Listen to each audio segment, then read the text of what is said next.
안녕하세요, 여러분. 우리 사도행전 1장부터 4장까지 들어가기 전에 사도행전 개관을 먼저 해보고 사도행전 들어가도록 하겠습니다. 자, 사도행전은 기자가 제가 늘 말씀드리죠. 기자 누가 기록했냐면 바울의 동역자이고 2, 3차 전도 여행 및 로마 여행에 동행했던 누가복음을 쓴 누가가 기록했다라고 알려지고요. 기록 연대는요 한 61년에서 63년 요 정도쯤에 기록되지 않았을까라고 추정을 합니다. 그러나 이건 정확한 연대는 잘 모릅니다. 학자들마다 다 이견이 있어서요. 자, 어쨌든 간에 뭐 요 정도 좀 썼을 것이고요. 1장 1절에 보면 데오빌로가 가요 이렇게 나오잖아요. 예, 데오빌로가 수신자입니다. 누가복음의 연속선상에서 있는 거라고 보시면 돼요. 자, 내용은 성령의 주도와 사도들의 활동에 의한 성령이 이끌어 가시고요. 사도들이 활동하는 거예요. 복음의 확장 과정. 예, 그것에 대해서 이야기를 하고 있습니다. 자, 사도행전 구조 한번 볼까요? 1장부터 7장까지는 예루살렘 교회의 시작과 확장. 이거 어떻게 될까요? 성령이 너희에게 임하시면 권능을 받고 예루살렘과 유대와 사마리아와 땅끝 로마 전도까지. 예, 이 구조로 지금 사도행전은 되어 있는 거예요. 사도행전 1장 8절 예루살렘, 유대, 사마리아, 땅끝. 예. 성령 강림 이후에 제자들이 예수님의 증인이 되리라는 선교 지성 명령이 이루어지는 것. 예. 그것을 이야기하고 있지요. 자, 예, 1장에서부터 7장까지는 예루살렘 초대교회 시작이고 예루살렘 교회 확장, 그다음에 예루살렘 교회에서 일어난 이야기 5장 아나니아 삽비라, 그다음에 7장 6장이 그 저기 뭐 여섯 집사, 일곱 집사 세우김 이런 것들이 있고요. 그다음에 빌립이 사마리아까지 가서 전도했고, 그다음에 안디옥 교회, 그다음에 1, 2, 3차 전도 여행 이런 것들이 사도행전에 기록되어 있습니다.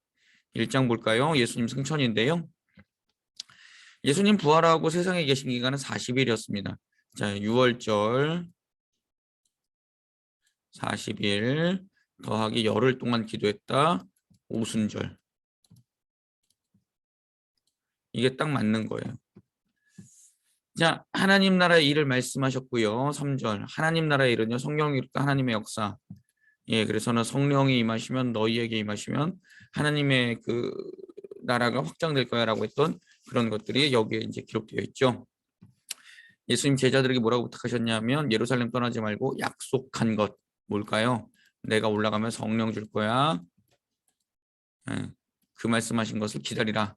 며칠이 안 돼 성령으로 세례를 받을 것이다. 지금 이 말씀 하셨죠. 근데 예수님 이제 승천하시려고 그러는데 제자들이 또 참 어리석은 질문을 해요. 이스라엘을 속량함이 어느 때입니까? 결국에 이거는 다윗의 시대의 일을 또 기대하는 거예요. 이스라엘이 이 온 세계를 다스린 때는 언제입니까? 예수님 얼마나 기가 차셨을까요? 그렇게 가르쳐 줬는데 아니라고. 자, 그것 때와 시기는 아버지 손에 있고 오직 성령이 너에게 임하시면 너희 권능을 받고 예루살렘과 유대와 사마리아 땅끝까지로 내 증인이 될 거야. 지금 예수님 이 말씀으로 제자들에게 답하고 계십니다. 이 세상의 권력과 이 세상의 욕망이 아니라 하나님 나라가 확장되는 것을 너희는 보게 될 거야. 지금 예수님 이렇게 말씀하시지요. 자, 렘브란트가 그린 예수님의 승천인데 여기 천사들도 있잖아요. 구름 타고 올라가는 것. 예, 참 잘 표현했고요. 제자들 표현했습니다. 제자들이 보는 데서 올라가셨고요. 그 올라갈 때 옆에 서 있는 사람들이 뭐라 했냐면 올라가신 모습 그대로 온다 그랬습니다. 구름 타고 올라가셨다는 것은요. 모든 이가 다 보고 알 수 있게 올라가셨다는 거고요. 구름 타고 오신다는 건요. 이 세상에 있는 모든 사람들이 보고 알 수 있게 오신다는 말입니다. 다시 한번 말씀드리지만 여자의 몸을 통해서 오지 않습니다. 그래서 지금 이 세상에 있는 수많은 이단들 있잖아요. 그 사람들이 다 뻥인 이유는 저거 한 가지예요. 여자의 몸을 통해서 오지 않고 올라가신 모습 그대로 구름 타고 오신다 그랬거든요. 근데 여자의 몸을 입고 왔어요. 여자의 몸을 통해서 왔어요. 근데 다 뻥인 거예요. 믿을 수 없어요. 네, 성경대로 이루어지지 않았기 때문에. 그래서 지금 우리나라에는 자칭 재림 예수들 다 거짓말이고요. 자칭 보혜사 다 뻥이고요. 그다음 자칭 하나님 다 거짓말입니다. 속지 마십시오, 여러분. 모든 사람이 다 알게 예수님 올라가신 모습 그대로 오실 겁니다. 그게 성경의 약속입니다. 자, 마가의 다락방에 모여서 기도했어요. 오로지 기도에 힘써더라. 120명 정도, 꽤 큰 장소죠. 120명이면 우리 고등부실만 하겠네요. 뭐 지금처럼 거리두기 한다면 사람 올만 했을까요? 아니면 좀 꽉꽉 앉았으면 우리 본관에 있는 유년부실 혹은 뭐 뭐 새싹부실 뭐 이 정도만 하겠네요. 하여튼 굉장히 많은 사람들이 모여서 기도했어요. 자, 사도 다시 뽑자라고 하면서 가룟 유다에 대해서 이야기하죠. 갈 길 같고 아겔다마 피밭 피값으로 사는 밭이다. 그래가지고 거기는 뭐 공동묘지를 만들었다라고 이야기합니다. 사도의 기준 항상 우리와 함께 다니던 사람, 예수께서 부활하심을 증언할 사람, 항상 우리와 함께 다니던 사람 마띠아인데요. 이 사람 12제자에는 들어가지는 않았지만 계속해서 주님과 함께 다녔고 예수의 부활하심을 증언했던 사람이라고 볼 수 있습니다. 오히려 마띠아가 어떻게 보면 진짜 참 제자라고 할 수 있죠. 왜냐하면 이름 없이 빛도 없이 감사하며 섬겼던 사람이기 때문에 그렇습니다. 2장 볼까요? 오순절 날이 이름에 오순절 6월절로부터 50일 되는 때입니다. 77절 7, 7, 49 더하기 하루 해서 오순절이라고 합니다. 그들이 한 곳에 모여 있었고요. 여기 마가의 다락방이라고 우리는 추정할 수 있지요. 하늘로부터 급하고 강한 바람 같은 소리였어요. 이게 바람이 아니라 바람 같은 소리였고요. 불의 혀처럼 갈라지는 것들이 보였다고 합니다. 그러니까 불이 확 온 게 아니라 불의 혀처럼 쫙 이렇게 갈라지는 역사가 있었다라고 하지요. 그리고 중요한 건 이거예요. 성령의 충만함을 받았다라는 거예요. 성령이 임하에서 끝난 게 아니라 성령의 충만함을 받았다는 거고요. 성령의 충만함을 받고 성령이 말하게 하심을 따라 말하는데 여러 지방의 말로 했다고 합니다. 여러 지방의 말. 예, 그러니까 그 방언이라는 거는요. 하나님 나라의 말이기도 하지만 여러 사람들하고 소통할 수 있는 말인 거예요. 여러 나라 사람들하고 소통할 수 있는 말, 그리고 사람과 사이에서 소통할 수 있는 말. 이거를 무엇의 회복이라고 보냐 하면요. 창세기 11장에는 바벨탑 사건의 회복이라고 봅니다. 창세기 11장에 보면 바벨탑에서 무슨 일이 일어났었죠? 말이 달라져서 언어가 다르게 하심으로 분열되었다라고 하는데요. 성령으로 인해서 모든 사람들이 하나님의 말씀을 듣게 되었다. 이것을 회복했다라고 사람들끼리 소통하게 되었다라고 우리는 이야기를 하지요. 그래서 여러분 성령 충만한 사람들은요. 다른 거 하는 사람들이 아니라 다른 사람들과 소통을 잘하는 사람이 성령 충만한 사람이에요. 어떤 걸 가지고요? 예수의 이야기를 가지고요. 그러니까 성령 충만해가지고 방언을 말하고 병자를 고치고 기적을 일으키고 이런 사람이 성령 충만한 게 아니고요. 그런 사람도 성령 충만하다고 하지만 예수의 이야기를 가지고 다른 사람과 충분히 이야기하고 소통 잘하는 사람, 그런 사람들이 성령 충만한 사람이라고 우리 생각하시면 되겠습니다. 자, 베드로의 설교. 베드로가 이야기합니다. 지금 3시다. 우리나라 시간으로 오전 9시인데 우리가 술 취했겠냐. 말도 안 되는 소리 하지 마라. 우리가 밤새도록 퍼먹고 지금 숙취로 인해서 이렇게 하겠냐. 아니다. 선지자 요엘이 이렇게 이야기를 했었다. 말세에 하나님의 영을 모든 육체에 부어주실 것이다. 자녀들은 예언할 것이고 젊은이들은 환상을 볼 것이고 나이 많은 사람은 꿈을 꾸게 될 것이다 라고 이야기하면서 남종과 여종 또한 예언할 것이고 누구든지 주의 이름을 부르는 자는 구원받을 것이다. 요엘이 이렇게 얘기했는데 지금이 그때다라고 베드로가 이야기를 하지요. 하나님께서 권능과 기사와 표적으로 예수가 그런 분임을 그리스도이심을 증언을 했는데 너희들이 그런 예수를 거부하고 십자가에 못 박지 않았냐. 그러나 그 십자가에 못 박은 예수를 하나님께서 살리셨고 주와 그리스도가 되게 하셨다라는 것이 베드로의 명설교입니다. 그래서 빌립보서 2장 5절부터 15절까지 말씀해 보면 뭐가 있냐면 그는 근본 하나님의 본체시나 하나님과 동등됨을 취할 것으로 여기지 아니하시고 오히려 자기를 비워 사람의 육체대로 이 땅에 오셨고 사셨고 죽으셨고 하나님이 그를 지극히 높이셔서 모든 이름을 그의 무릎에 모든 사람을 그의 이름의 무릎 앞에 꿇게 하셨다. 그런 말씀이 있거든요. 예, 똑같은 내용입니다. 사람들이 인정하지 않았고 하나님이 죽은 자 가운데서 살리셨고 그리고 그를 그리스도와 주가 되게 하셨다. 베드로의 설교를 들은 사람들, 그런 그리스도가 되신 예수를 너희가 믿기만 하면 구원받는다라고 했을 때 사람들이 우리가 어찌할까라는 옛날에 우리가 어찌할꼬 이렇게 나왔었죠. 베드로가 이야기합니다. 회개하고 예수 그리스도의 이름으로 세례를 받고 죄 사함을 받으라. 그러면 성령의 선물을 받을 것이다. 성령의 선물을 받으면 예수 그리스도를 어떻게 된다고요? 구주로 고백하죠. 고린도전서 12장 3절. 되게 중요한 말씀입니다. 고린도전서 12장 3절. 이 약속은 하나님께서 부르신 사람에게 하시고 이 패역한 세대에서 여러분 구원을 받으십시오. 이 약한 세대에서 구원을 받으십시오라고 베드로가 했습니다. 그때 세례를 받은 사람 남자만 3천. 아, 부러워요. 한 번 설교를 빵 했더니 3천 명이 회개를 하고. 참. 하나님께서 날마다 구원받는 사람을 더하셨습니다. 예, 그게 사도행전 2장의 결론인데 우리 교회의 주제죠. 하나님의 기쁨이 되는 교회. 예, 날마다 구원받는 사람을 늘어나고 모든 사람들이 서로 유무상통하면서 서로 사랑했다. 날마다 떡을 뗐고 사도들의 지도를 받았다. 그런 것들이 사도행전 2장에 나오고 사도행전 3장 무슨 내용이냐면요. 몸이 아픈 사람을 일으키는 사람이에요. 나면서부터 못 걷던 사람이 성전에서 구걸하고 있었는데요.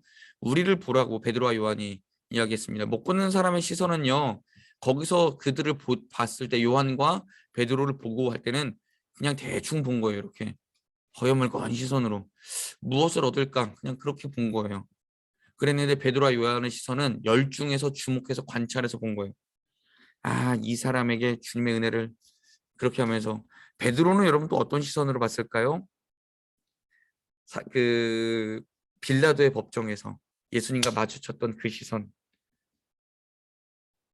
괜찮아, 내가 너를 용서해 줄게 라고 자기를 품어주셨던 그 시선. 그리고 그 디베랴 바닷가에서 요한복음 디베랴 바닷가에서 내가 나를 사랑하느냐 라고 말씀하셨던 그 시선. 그 시선을 가지고 이 사람을 봤겠죠. 예, 예전에는 볼 수 없었던 그런 시선입니다. 베드로의 시선. 그러나 주님 앞에 사랑을 받고 난 후에 그 시선을 가지고 이 사람을 봤죠. 못 걷는 사람의 시선 무엇을 얻을까? 우리를 봐. 그랬더니 야, 이제 기대하는 거예요. 달라졌어요. 아무것도 없을까? 없던 시선에서 뭐가 얻을 수 있을까? 그랬을 때 베드로가 이렇게 얘기합니다. 은과 금 내게 없다. 아, 나 이 새끼 장난하나. 그 못 걷는 사람이 이렇게 속으로 했겠죠. 야, 꺼져. 은과 금 없는데 왜 날 보라 그래? 세상이 줄 수 있는 것은 내게는 없다. 그러나 내게 있는 것은 나사렛 예수 그리스도의 이름인데 그 이름으로 내게 주노니 일어나 걸어라 라고 하면서 오른손을 잡아 일으켰습니다. 근데 여러분 평생 걷지도 못하던 사람이 잡아 일으킨다고 일어날까요? 못 일어나요. 그때 그 눈과 눈에서 손과 손에서 이미 주님의 능력이 주님의 사랑이 그 못 걷는 사람에게 전달됐죠. 그러니까 그때 탁 잡고 일어나는 겁니다.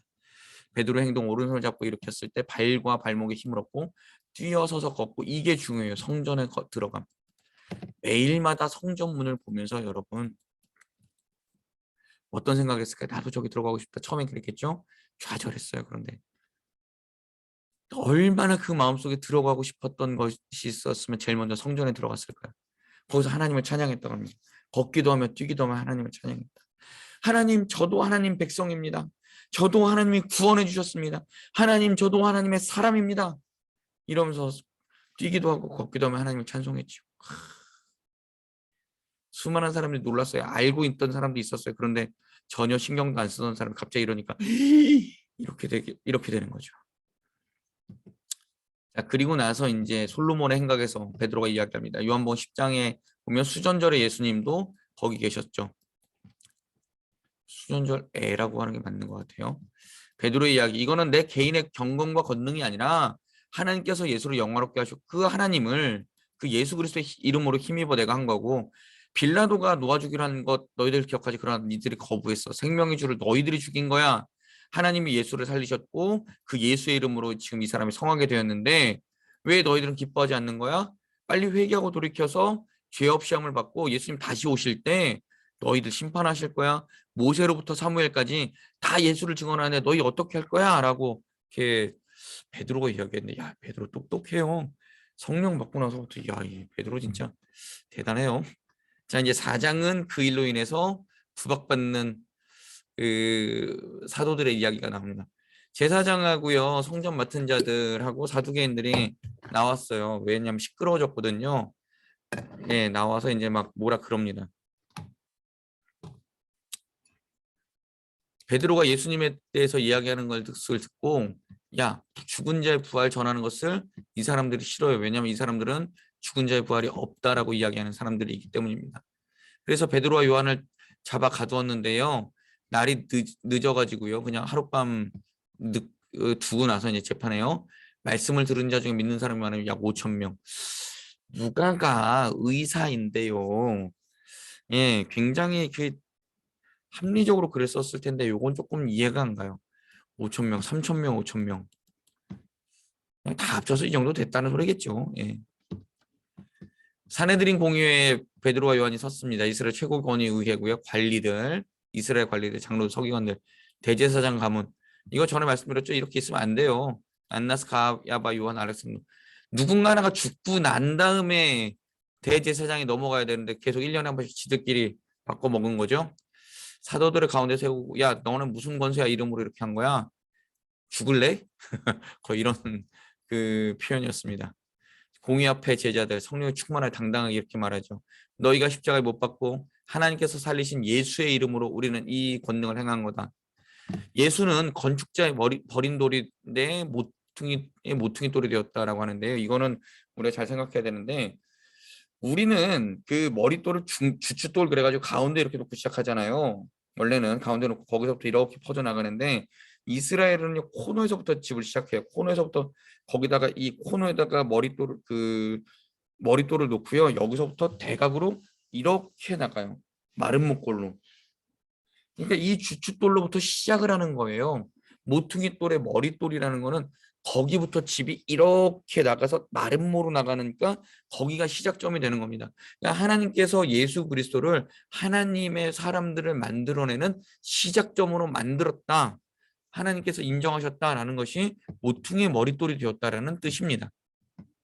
다른 이로서는 구원받을 수 없고요. 구원을 받을 만한 다른 이름을 우리에게 주지 않았던 것을 너희는 왜 모르냐? 라고 담대하게 이야기를 했죠. 공의의 사람 놀라기 시작합니다. 무식한 어부로만 알았던 베드로와 요한이 이렇게 말을 잘해? 그러면서 이제 자기들끼리 결정하죠. 민간에 퍼지지 못하게 하고 예수의 이름으로 가르치지 말고 말하지 말 것을 결의하고 놓아주려고 그랬습니다. 그때 베드로와 요한이 뭐라고 그러냐면 야 니네 말 듣는 게 맞아? 하나님 말씀 듣는 것이 옳아. 이렇게 질문합니다. 우리가 보고 듣고 알고 하나님께서 우리에게 은혜 주셨는데 왜 우리를 못하게 하는 거야? 이게 수많은 기독교도들, 우리 역사상에 있는 기독교도들, 우리 믿음의 선배들 예, 이렇게 다 하셨죠. 그래서 지금 우리가 이렇게 좋은 시설에서 이렇게 편하게 예배드리고 이렇게 성경 공부할 수 있고 성경 읽을 수 있는 거예요. 그래서 우리도 보고 듣는 것을 우리 자녀들과 사람들에게 말할 수 있어야 돼요. 왜요? 그게 우리 의무이기 때문에 그렇습니다. 자, 하나님을 찬송하는 초대교회 사람들인데 공유에서 베드로와 요한이 풀려났고요. 믿음의 동지들에게 있었던 일 이야기했고 기도하기 시작합니다. 하나님 우리를 구워 살피시고 담대히 하나님의 말씀을 전하게 하시고 우리가 기도할 때마다 손을 내밀어 병을 낫게 하시고 예수의 이름으로 우리의 기도한 것이 이루어지게 하십시오. 그리고 기도했더니 성령이 충만하여 하나님의 말씀을 더 열심히 전했습니다. 그리고 나서 어떤 일이 일어났냐면 믿는 무리가 다 한마음이 되고 한뜻이 됐어요. 왜요? 성령으로 모두 다 충만했기 때문입니다. 근데 성령에 충만하지 않은 사람이 있으면 이건 못합니다. 아깝거든요. 그리고 되게 왜 나만 해야 돼라는 그런 뭐라 그럴까요? 좀 그런 것들이 있어서 성령 충만하지 않으면 이거 못합니다. 이거 도전했다 실패한 사람들 엄청 많아요. 다 보이거든요. 내가 손해보는 것 같거든요. 근데 예수님께서 뭐라 그랬냐면 손해보고 낮아지라고 그랬습니다. 근데 그거 안 돼요. 힘들어요. 믿는 무리가 모두 다 한 마음과 한 뜻이 되어서 서로의 물건을 통용했고요. 자기 재물 주장하지 않았습니다. 여러분 10억 가진 사람이 한 푼도 없는 사람에게 10억 다 주고 그렇게 살 수 있을 것 같으세요? 안 돼요. 성령 충만하지만 안 되는 거예요. 그래서 우리는 늘 성령 충만해서 다른 이들을 돕고 나누고 하나님의 물질을 더 다른 사람들과 공유하겠습니다라고 그렇게 우리의 욕심을 제어하지 않으면요. 우리는 그 재물의 노예가 되고요. 괴물이 될 수밖에 없어요. 그래서 늘 성령 충만함을 위해서 기도해야 돼요. 사도들이 예수의 부활을 증언했고요. 무리가 은혜를 받았습니다. 재물 있는 사람들 재물을 팔아서 사도들에게 기증했고요. 사도들은 각 사람의 필요를 따라 나누어 주었습니다. 그때 바나바라는 사람이 등장하는데요. 이 사람은 구브로, 지금의 사이프러스 있는 사람이고요. 레위 족속 이름은 요셉입니다. 이 사람이 나중에 이제 바울을 데리고 오죠. 밭을 팔아 사도들의 발 앞에 두었는데 칭찬받았을 거예요. 이거 왜 그러냐면 요 다음 장에 보면 아나니아와 삽비라 나오거든요. 바나바의 그거를 아마 자기도 그랬지 않았을까, 탐내지 않았을까 그렇게 생각해 봅니다. 자, 사도행전 1장부터 4장까지 여기까지 살펴보고요. 내일은 5장부터 8장까지 같이 한번 보도록 하겠습니다. 감사합니다.